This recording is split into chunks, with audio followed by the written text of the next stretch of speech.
इस मौके पर मैं आप सभी को हार्दिक शुभकामनाएं और बधाई देता हूं कि आज का दिन हमारे लिए बड़ा खुशी का दिन है और आज के दिन हमारा देश आज़ाद हुआ था। ये आप लोग सभी जानते हैं कि 200 वर्ष गुलामी में हम रहे और आज के दिन हमें आज़ादी मिली। तो आज़ादी जिन लोगों की वजह से, स्वतंत्रता सेनानियों की वजह से हमारे पूर्वजों ने बलिदान दिया था, शहीद हुए थे, यातना सही थी, उन शहीदों को मैं नमन करता हूं। और इस मौके पर हमारे सीमा पर देश के अंदर मिलिट्री, पैरामिलिट्री, पुलिस फोर्सेज, विभिन्न फोर्सेज हैं, वो भी देश के लिए आए दिन कोई न कोई शहीद होता रहता है, उनको भी मैं नमन करता हूं। और आज का दिन हमारे लिए अति महत्वपूर्ण दिन है कि हमें आजादी मिली है। तो यूं ही नहीं मिली, आज का दिन हम खुशी से मनाते हैं और मना के चले जाते हैं। तो इस बात का हमें ध्यान रखना होगा कि आजादी आसानी से नहीं मिली है। आप लोगों को पता होगा कि हमारे युवा, महिलाएं, बुजुर्ग, विभिन्न जाति और विभिन्न धर्मों के लोगों ने इस आजादी की लड़ाई लड़ी और हमारे 20 साल के युवाओं को फांसी दी गई, गोली से उड़ा दिया गया। जलियांवाला कांड है, मानगढ़ में आदिवासियों को जला दिया गया, गोली से मार दिया गया। जगह जगह, काफी जगह आज भी ऐसी जगह हैं जहां पर चिन्ह बने हुए, निशान बने हुए, सबूत हैं कि इस पेड़ के नीचे 50 लोगों को फांसी दी गई, कहां किसी को गोली से मार दिया गया। ये इतिहास गवाह है। इसलिए हमें आज भी याद रखना है कि हमें जो आजादी मिली है आसानी से नहीं मिली है। आज भी हम चैन की सांस ले रहे हैं, स्वतंत्रता में जी रहे हैं। तो हमारे भाई सरहद पर बर्फ में, गर्मी में, बारिश में खड़े हुए हैं, तो आज हम आजादी से यहाँ जी रहे हैं। तो उन लोगों को भी हमें सलाम करना चाहिए। यहाँ हमारी वीरंगना बैठी हैं, उनको भी मैं सलाम करता हूँ कि इनका परिवार, इनके पति, इनके भाई देश के लिए शहीद हो गए। और आज हमारे देश ने 1947 से लेकर आज 2023 है, बहुत तरक्की की है।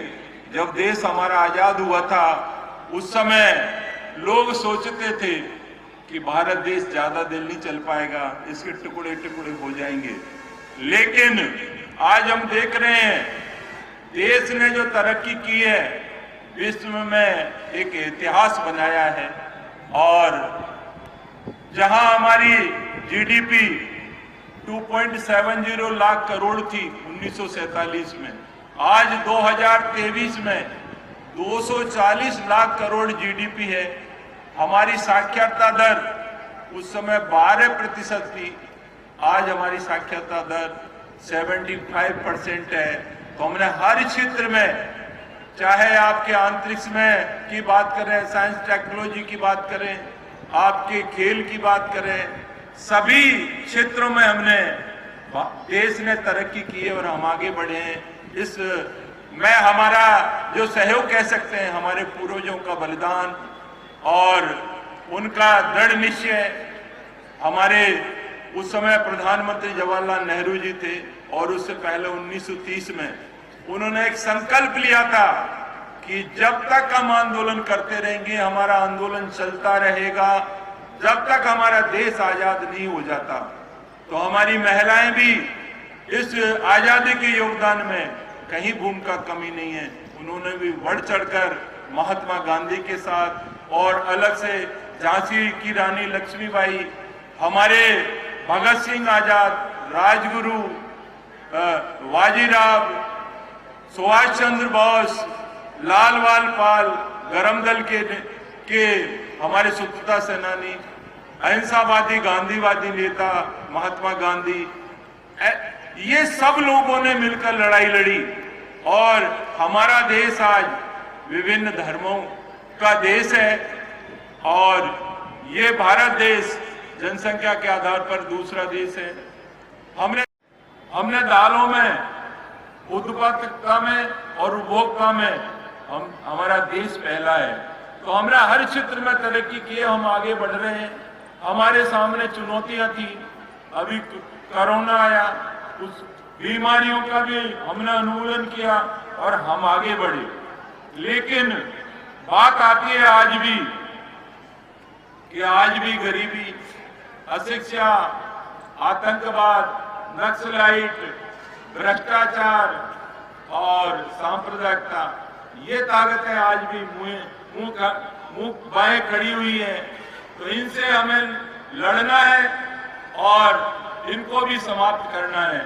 तो इस मौके पर मैं आप लोगों को कहना चाहता हूं कि विभिन्न जाति धर्म के लोगों का हमें सम्मान करना चाहिए, भाईचारे की भावना से हमें रहना चाहिए और देश को कैसे आगे बढ़ाएं, जहां भी हमें जिम्मेदारी मिली है, जो भी पद मिला है, चाहे हम किसान हैं, चाहे व्यापारी हैं, चाहे अधिकारी कर्मचारी हैं, जिस भी क्षेत्र में हम काम करते हैं, वहां हमें हमारे देश को जो बलिदान लोगों ने दिया, जिसकी वजह से हम आजाद हुए, उन लोगों को सदैव याद रखना चाहिए और ये नहीं भूलना चाहिए कि आजादी मिल गई, अब हम आगे बढ़ रहे हैं। आगे इसलिए बढ़ रहे हैं, चैन की सांस हम इसलिए ले रहे हैं कि हमारे ओर से और सरहद पर हमारे भाई खड़े हुए हैं, तो उनका भी हमें सम्मान करना चाहिए और हमारी मातृशक्ति है, इसका भी सम्मान करना चाहिए। इसको समान अधिकार मिले, हमारी मातृशक्ति आगे बढ़े, आदर के साथ इनका प्रणाम करें और मातृशक्ति को आगे बढ़ाने का हम प्रयास करें। आज हम बहुत सारे काम कर रहे हैं, विकास कर रहे हैं, आगे बढ़ रहे हैं, लेकिन भ्रष्टाचार भी इस देश में मजबूती के साथ बढ़ा है। तो मैं आप लोगों को कहना चाहता हूं कि जो अधिकारी या राजनेता ईमानदारी से काम नहीं करता, उसको बेनकाब करना चाहिए। आज राजनीति में अपराधीकरण हुआ है, इसको भी हमें रोकना चाहिए, अच्छे लोगों को लाना चाहिए। कोई अधिकारी कर्मचारी ईमानदारी से काम नहीं करता है तो हमें संगठित होकर और ऊपर तक अधिकारियों तक, राजनीति में मंत्री विधायक जो भी कोई भी हो, उसके खिलाफ लड़ना चाहिए, क्योंकि हम चाहते हैं कि हमें विकास का पैसा मिलता है। को हम देखते नहीं है कि काम कैसा हो रहा है, कैसा नहीं हो रहा है। क्वालिटी वाइज हमें काम चाहिए। आज पूरे देश ने जो तरक्की की है वो आपको दिख रहा है और हमने इन पौने 5 सालों में हमारी सरकार ने जो काम किया है वो सब आपके सामने है। क्योंकि कोरोना से भी हम जूझ रहे थे और उसके बावजूद भी हमने जो कहा, हमारे मुख्यमंत्री जी ने जो कहा, बजट भाषण में कहा या कई घोषणाएं हमने की या विधानसभा में बोला, वो हूबहू धरातल पर आपको देखने को मिल रहा है। अभी हाल ही में हमने मुख्यमंत्री जी ने 19,000 करोड़ की जो महंगाई से राहत मिले ये योजनाएं चलाई और 10 कल्याणकारी योजनाएं जिसका लाभ आप सभी को मिला है। ये आप लोगों ने अभी जो भाषण सुन रहे थे राज्यपाल महोदय के द्वारा, उसमें भी आपने देखा। लेकिन आप लोग देख रहे हैं रजिस्ट्रेशन हुआ और कैंप लगे शिविरों में। चिरंजीवी एक ऐसी योजना है हमारे देश में, पहला राज्य है हमारा राजस्थान जहां पर ये चल रही है। 25 लाख रुपए तक का आपका इलाज फ्री है बीमा वाले का, 10 लाख रुपए तक का दुर्घटना बीमा आपको मिल रहा है। आपको जो हमारे कर्मचारी हैं उनको पुरानी पेंशन, ये बड़ी बड़ी घोषणाएं, 1 वर्ष में 2 बार पदोन्नति, तो ऐसे ऐसे हमने निर्णय लिए कि गरीब कोई भूखा नहीं सोए, गरीब को गणेश मानकर हमारी सरकार ने काम किया। माननीय मुख्यमंत्री अशोक गहलोत साहब के नेतृत्व में जो भी घोषणाएं बजट में हमने की वो धरातल पे नजर आ रही हैं, और हमने जो मुख्यमंत्री जी से मांगा उससे ज्यादा हमें दिया गया। चाहे हमारे एमएलए हों, चाहे प्रधान हो, जिला प्रमुख हो, या जिले के हमारे पदाधिकारी या जिले के लोगों ने, आमजन ने मांग की, वो हमारे मुख्यमंत्री ने मांग पूरी की है। आप देख रहे हैं करौली जैसे जिले में मेडिकल कॉलेज, चंबर पर पुल, ये बड़ी बड़ी सौगात आपको मिली और वो धरातल पर है। आपके हजारों करोड़ के आपका सार्वजनिक निर्माण विभाग के माध्यम से रोडें बनना, जल जीवन मिशन के माध्यम से आपके घरों तक नल के द्वारा पानी पहुंचाना, ये सब हमारे मुख्यमंत्री, हमारी सरकार पारदर्शी, और मुख्यमंत्री की सोच, हमारी सोच कि पूरे राजस्थान का समग्र विकास हो, सबको सम्मान मिले, और सम्मान करते हुए सबकी विकास की बात हो, जन सुनवाई हो, और न्याय के लिए उन्होंने बहुत से ऐसे काम किए। एंटी करप्शन के माध्यम से भ्रष्ट अधिकारियों को पकड़वाना, ये बहुत सारे ऐसे काम हमने किए हैं कि गरीब को रोजगार मिले, चाहे वो शहरी हो या ग्रामीण हो। पहले 100 दिन का काम मिलता, 25 दिन का एक्स्ट्रा वर्क का पैसा राज्य सरकार देगी। और अब माननीय मुख्यमंत्री ने बड़ी सोच के साथ हमने कैबिनेट में फैसला लिया कि जो हमारी ग्रामीण महिलाएं या शहरी हैं, जो हमारी बच्चियां कॉलेज और स्कूल में पढ़ रही हैं, उनको सपोर्ट की जरूरत है। स्मार्टफोन दिए जाएं, महिलाएं आगे बढ़ेंगी और उनको सपोर्ट मिलेगा। और आज देश में, प्रदेश में क्या हो रहा है उसके हाल भी स्मार्टफोन के द्वारा उनको मिल सकेंगी। तो पहले फेज में हम 40 लाख महिलाओं को स्मार्टफोन देंगे, और उसके बाद 80 लाख सेकेंड फेज में स्मार्टफोन दिए जाएंगे। और जो गरीब लोग हैं, बीपीएल वाले,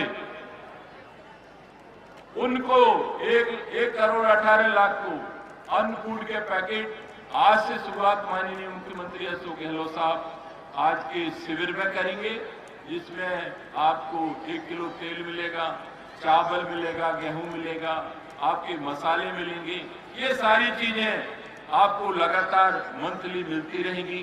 तो हर क्षेत्र में उन्होंने, चाहे पानी की बात हो, चाहे बिजली की बात हो, चाहे सड़क की बात हो, चाहे स्वास्थ्य की बात हो, हर क्षेत्र में हमने काम किया है। लेकिन मैं इस मौके पर पुनः आप लोगों से कहना चाहता हूं कि आज हम आजादी मना रहे हैं, और आज सांप्रदायिकता बढ़ रही है देश में, भ्रष्टाचार बढ़ रहा है, गरीबी भी आज बढ़ तो नहीं रही है, कम किया है। लेकिन हम चाहते हैं कि हम सब मिलकर एक संकल्प लें कि देश के लिए जरूरत पड़ेगी तो शहीद होने में, बलिदान देने में हम 1 सेकंड भी नहीं हिचकिचाएंगे।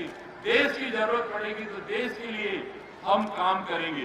तो आज हमारा संकल्प होना चाहिए कि जिस क्षेत्र में हम काम कर रहे हैं, जो हमें जिम्मेदारी मिली है, चाहे आपके अधिकारी कर्मचारी सरकारी वर्ग में मिली है, चाहे हम कोई धंधा करते हैं, चाहे हमारे किसान हैं, सबको एक ही लक्ष्य होना चाहिए, एक ही संकल्प होना चाहिए कि आजादी मिली है और हमारे लोगों ने कुर्बानी दी है, इसको जाया नहीं जाने देंगे।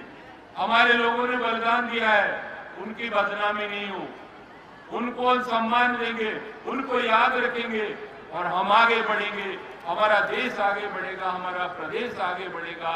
और जहां मैं मातृशक्ति की बात कर रहा हूं, क्योंकि हमारी साक्षरता दर आज महिलाओं की 65% है, इसको हमें 82% तक लाना है।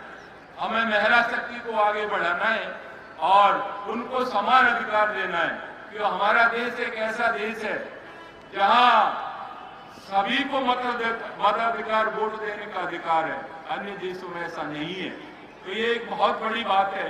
राजीव गांधी ने 18 वर्ष के युवाओं को मताधिकार दिया। तो इस देश में दिन प्रतिदिन एक से एक विकास के काम हो रहे हैं, हम आगे बढ़ रहे हैं। और आगे बढ़ने के साथ साथ हम आप लोगों से भी आह्वान करना चाहते हैं कि देश की आजादी बेकार नहीं जाए। हमारा संकल्प होना चाहिए, इस चीज को हमें याद रखना चाहिए। मौका मिले, आसपास में हमारे गरीब हैं, निःशक्त जन हैं, महिलाएं हैं और जो बच्चे नहीं पढ़ पा रहे हैं, उनको हमें उत्प्रेरित करना चाहिए, उन्हें आगे लाना चाहिए और उनको शिक्षा दिलवानी चाहिए। जरूरतमंद को उसको सरकार की योजनाओं का लाभ मिले, आगे बढ़ाना चाहिए। और इसके साथ साथ जो मैंने पहले भी कहा था, दूसरी बार भी कह रहा हूं, आप लोगों को अच्छा नहीं लगेगा कि भ्रष्टाचार जो लोग करते हैं किसी भी पद में हो, चाहे राजनीतिक चाहे गैर राजनीतिक, उन लोगों को आप लोगों को नकाब उतारना चाहिए, उनके खिलाफ आपको लड़ना चाहिए। तो हम इस करौली जिले में आगे बढ़ेंगे, हम आप लोगों के साथ हैं। आज राजनीति में हमें मंत्री पद मिला है तो हम राजनीतिक दृष्टि से मंत्री, सरकार में मंत्री हैं, लेकिन हम जनता के ट्रस्टी हैं, जनता के सेवक हैं, जनता की सेवा हमें करनी है। और मैंने पूरा प्रयास किया इस करौली जिले में कि मैं ईमानदारी से काम करूं और इस जिले के लिए, इस राज्य के लिए ईमानदारी से काम करूं और ज्यादा से ज्यादा विकास हो, सब लोगों को साथ लेकर चलूं। यही मेरा प्रयास रहा है और आगे भी रहेगा। आप सभी को एक बार पुनः इस बहुत बहुत बधाई आज के स्वतंत्रता दिवस पर और बहुत बहुत हार्दिक शुभकामनाएं। जय हिंद, जय भारत।